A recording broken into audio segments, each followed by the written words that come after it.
Hi, welcome to my channel. In this video, we are going to learn difference between microeconomics and macroeconomics. First, we are going to study about microeconomics.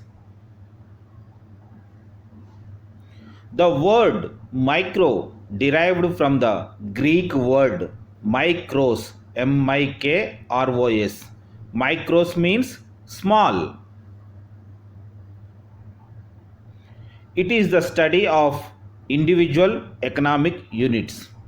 What do you mean individual economic units? Like individual firms, individual commodity, individual industry, individual household, all are studies under microeconomics. It is also known as price theory. That means microeconomics is going to study the price for any specific good or service.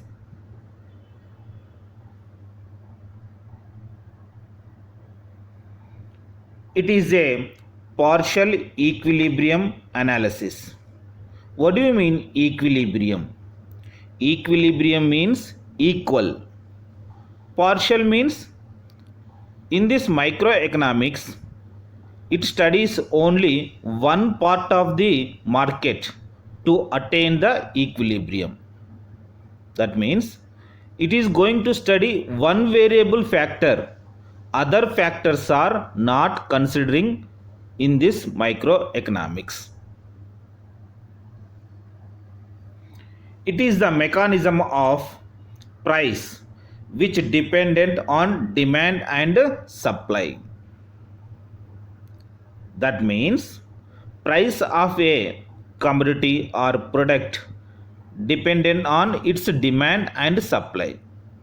If a particular product demand is more than supply, obviously price of that product will increases.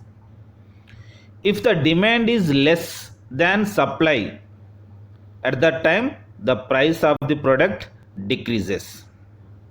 If the demand is equal to supply, it is called equilibrium price.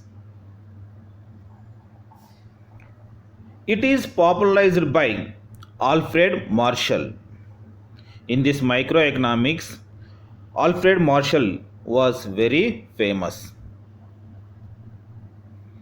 Example for microeconomics like individual demand, price of a product, per capita income, etc.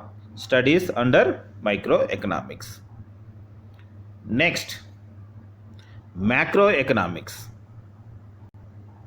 The word macro derived from the Greek word macros, M-A-K-R-O-S, means large.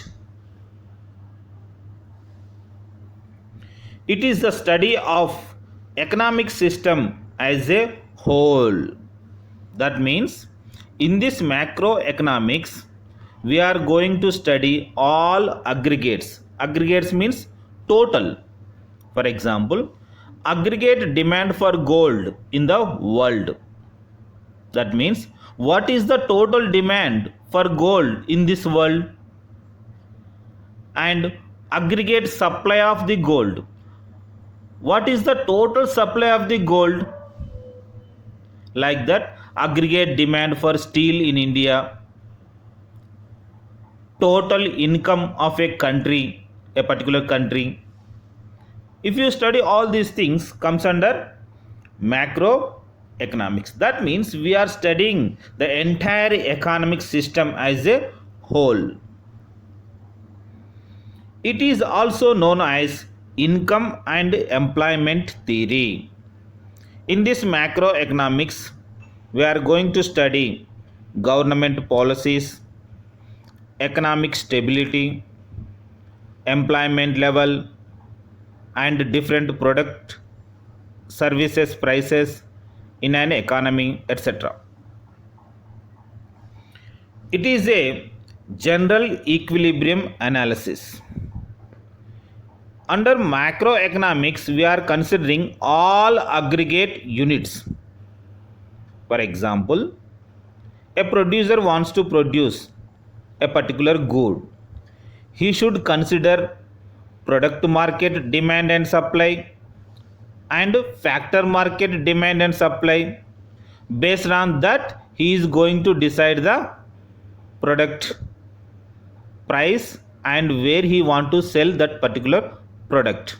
That means where it is demanded. So under macroeconomics, we are going to study all kinds of factors relevant to a particular product or anything. Based on that, we are going to find the total demand should be is equal to total supply, is called general equilibrium. It is dependent on aggregate demand and aggregate supply. Aggregate means total demand and total supply. Based on total demand and total supply, the price is going to decide. It is popularized by J.M. Keynes. Under macroeconomics, J.M. Keynes was very popular. Example for macroeconomics: aggregate demand, general price level, national income, etc.